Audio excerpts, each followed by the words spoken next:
Coming at you live from the Caves of Worship. The Smooth Hour, 666.6 Radio, playing all your favorite jazz standards and cafe classics. I was only joking. It's me, Paul, from BCW, Black Coffee Worship. Here we have it, our first audio-only full podcast available on Spotify, on YouTube, and Instagram. I have the Podbean website. I think you can go to Apple playlists and podcasts. If somebody can help me set that up, that'll be awesome. But welcome to Audio Podcast Animation. Shout out to the Boogeyman for the animation on this. I look like on the animation, just having a quick look here, a Nordic Viking, thick-rimmed glasses wearing coffee goth is the character reference that we gave over to build, and she knocked it out the park, which was awesome. On this first audio podcast for your ears, we want to speak about black metal and black coffee, two things that are very dear to us and our black hearts here at the Caves of Worship. So, little things we're going to talk about. Do a little disclaimer and the breakdown of what this podcast might entail for us. First off, I hope everybody is well, hope everybody's rested, but most of all, hope everyone is hydrated with the black gold. So, what to talk about? The breakdown of this podcast, black metal and black coffee. Going to do a quick breakdown introductory for first timers and for OGs as well. First and second wave of black metal introduction. So it's a quick rough overview of some people we think you might be checking out, who was there at the beginnings, and maybe some subgenre breakdowns afterwards. But first, here we are at the Caves of Worship, black metal and black coffee, two things hand in hand. You can be slurping and listening to at BCW.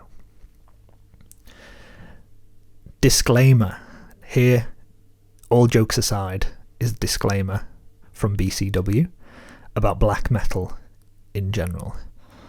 We've typed out a little script and a spiel, and it will be typed up on our website as well. But with listening to black metal and doing the imagery of black metal, a lot of controversy can come on the sidelines of the genre and the field and the type of music that's out there comes with black metal. So the disclaimer from us is that bare bones fact, BCW is an anti-racism, anti-sexism coffee cult. We worship black coffee and hard tunes. Certain fields of black metal, extreme metal, we won't fuck with at all. We won't stand for any of it.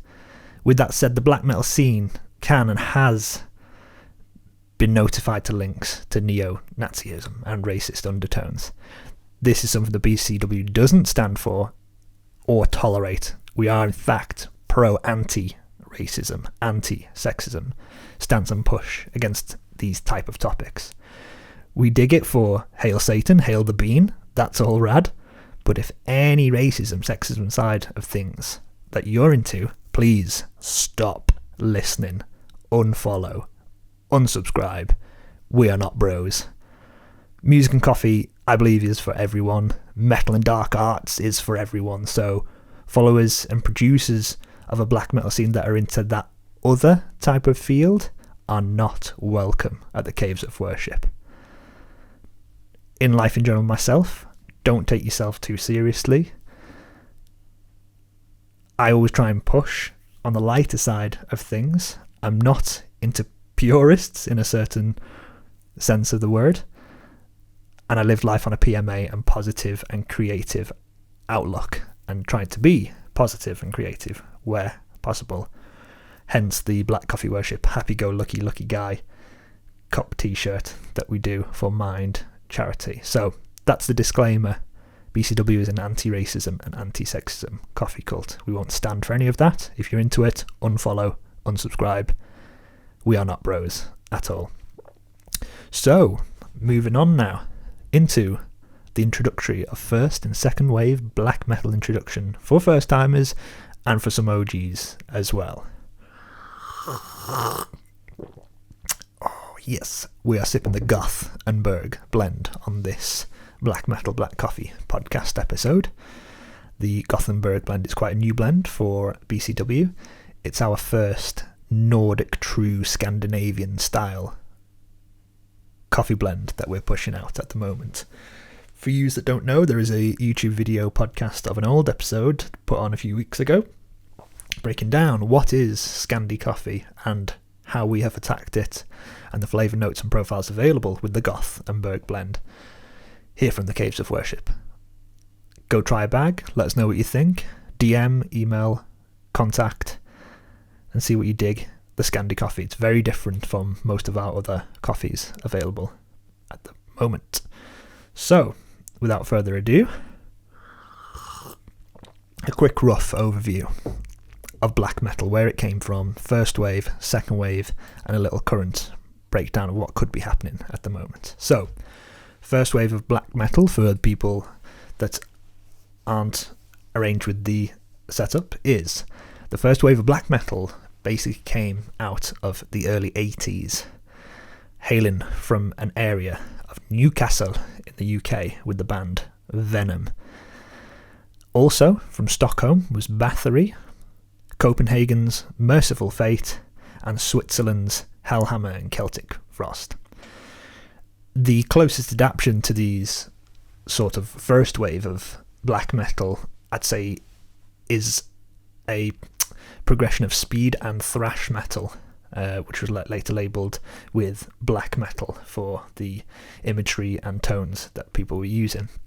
Some great first wave 80s black metal vinyl I'd recommend to listen to first could be Newcastle's own Venom black metal, released in 1982, Bathory, the self-titled album from 1984, and Morbid Tales by Celtic Frost, also in 1984.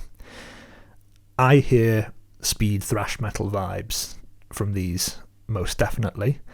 The black metal Venom album for sure is on the top of that list to check out, with Newcastle's own over here in the UK, released in 1982.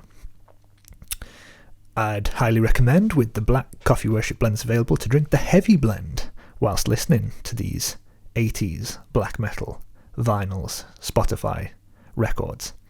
The heavy blend from Black Coffee Worship is a bold, thick sludge, and the flavours there are heavy in weight, not heavy in caffeine percentage per se. It's a really good smooth hitter to be hitting and listening to these black metal tracks and albums that are out there. It is also, as Black Metal 1982 Venom's album, the Bathory self-titled, and Morbid Tales, the heavy blend is the OG of the Black Coffee Worship cult. It's the first blend that we released when launching Black Coffee Worship. So, listening to them together, put them together, sip and slurp, you know how we dig it. That's a quick introduction of the first wave of where black metal started in the early 80s. The second wave we move on to now, the people defer down as the second wave of black metal, mainly hailed in the early 90s from Norway, with Norwegian bands such as Mayhem, Dark Throne, Immortal, and Emperor. Just to shout out some svenska Swedish bands there, you've also got Marduk, Niflheim, and Dissection Abruptum as well. With the second wave came much more darker imagery, as you've probably seen around with those 90s Norwegian black metal bands that are out there. We try and mimic a lot of the apparel line clothing that was released in the 90s of the second wave of black metal. The long sleeves, the worn distressed prints, fronts and both sleeves done. it gives that sort of old school black metal 90s vibes, is what we call it, on both the apparel line Black Cross Worship and the merch available from Black Coffee Worship. Albums to check out, I'd recommend, with the second wave of the early 90s, would be Mayhem's Death Crush, released in 1993, Darkthrone's Transylvanian Hunger, of course, 1994, and Emperor in the Night Side Eclipse, 1994. 90s Norwegian black metal to check out there. Some 90s black metal to sip and slurp to probably goes and complements hand in hand is the Black Coffee Worship's Unholy Blend. Unholy Blend is straight up fire. It's an ashtray. It's got smoky and ashy notes with a dark roast. It tastes like you are sipping the gates of hell, and it goes hand in hand with those Mayhem, Darkthrone, Emperor albums available to listen to on Spotify and through the Black Coffee Worship Spotify playlist. So that's the first and second wave of black metal origins. It's a quick look over with 3 albums to possibly check out if you are a first-time listener. If not the OGs, you know you have those on the vinyls as well, which is always a rad thing to have. Production values of early black metal, especially the 90s wave. A lot of the questions that get pushed through is lo-fi ethics. Why is the sounding so lo-fi in a lot of these black metal earlier albums? And the basis is, and with the research, was it's what the bands could afford at the time. A lot of the earlier tapes, cassettes, were recorded in practice room basements, attics, garages, with minimal equipment, full setup, 1 microphone, 2, 3 tops. And with that came the lo-fi sound. Coming from a production standpoint myself, recording and producing, mixing bands, it can be hard to listen to sometimes when you are used to hearing clear, concise kick drums and snares and vocals. But with that being said, the adaptation and production later on through black metal, a lot of the bands kept going with that lo-fi sound to basically mimic a lot of the earlier recordings. So if you listen to some modern day black metal as well and you hear that lo-fi sound, you can basically relate and understand that it was from the times when production values were a lot lower and people made records with what they had. And I think it's quite cool that they kept it going and listened to and stayed pure to themselves and kept recording and making, mixing, mastering those tracks rather than doing a stadium album after the second or debut album release.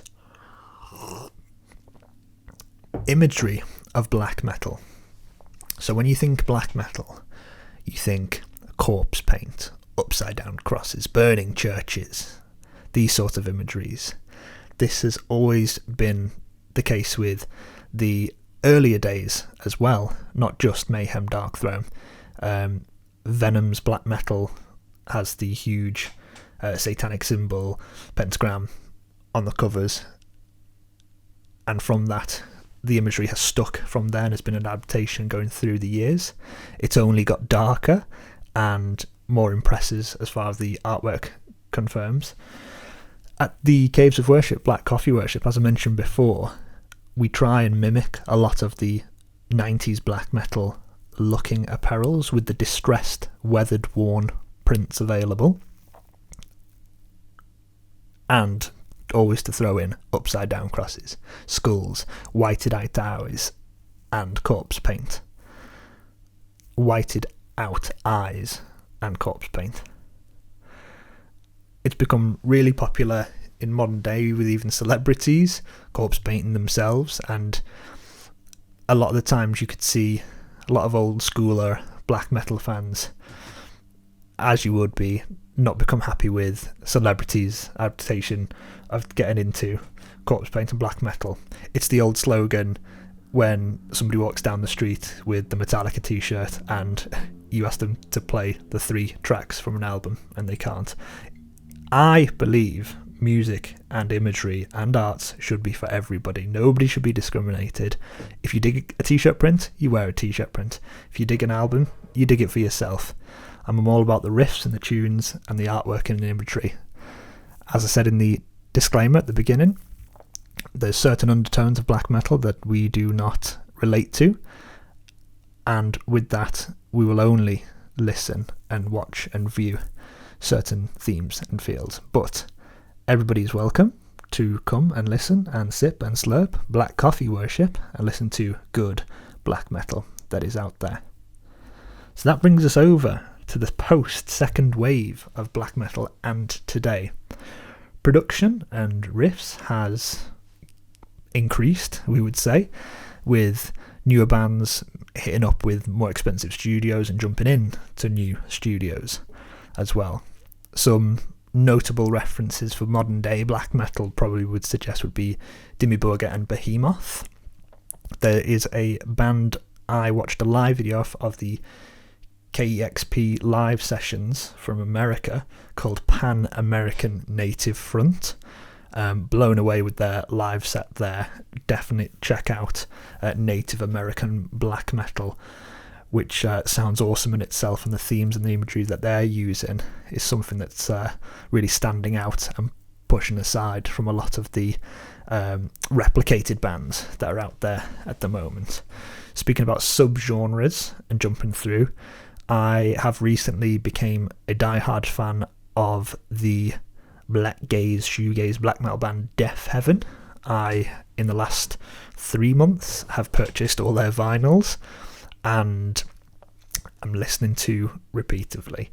Being a post-rock shoegaze fan as it is already, with the instrumental aspects and black metal, I never heard of Death Heaven before, and they came up, I think, on a TikTok video, and it just blew me away, the moulding of these two genres being put together. Now, as I said to the other, I'm not into purist mentality. I come from a background of openness and production values of all genres of music.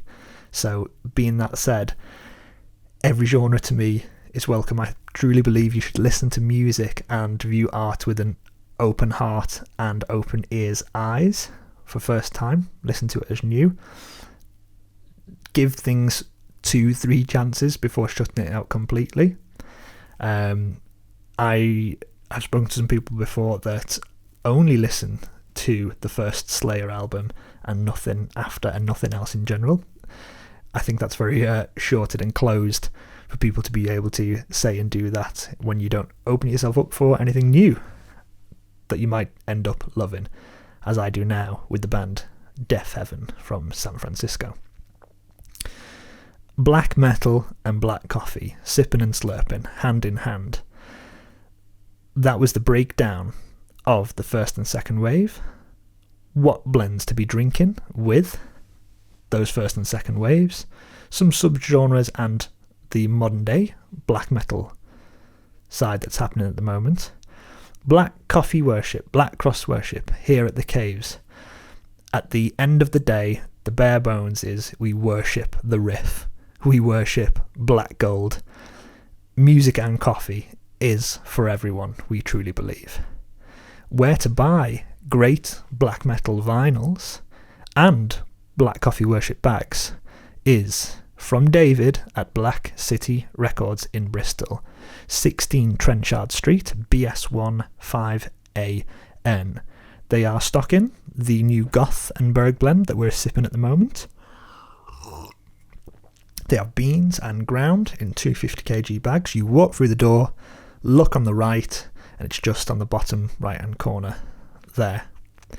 This was a quick introductory of black metal and black coffee, skimming over the first wave in the 80s, the second wave in the early 90s, and some postings that are happening and what to be drinking with.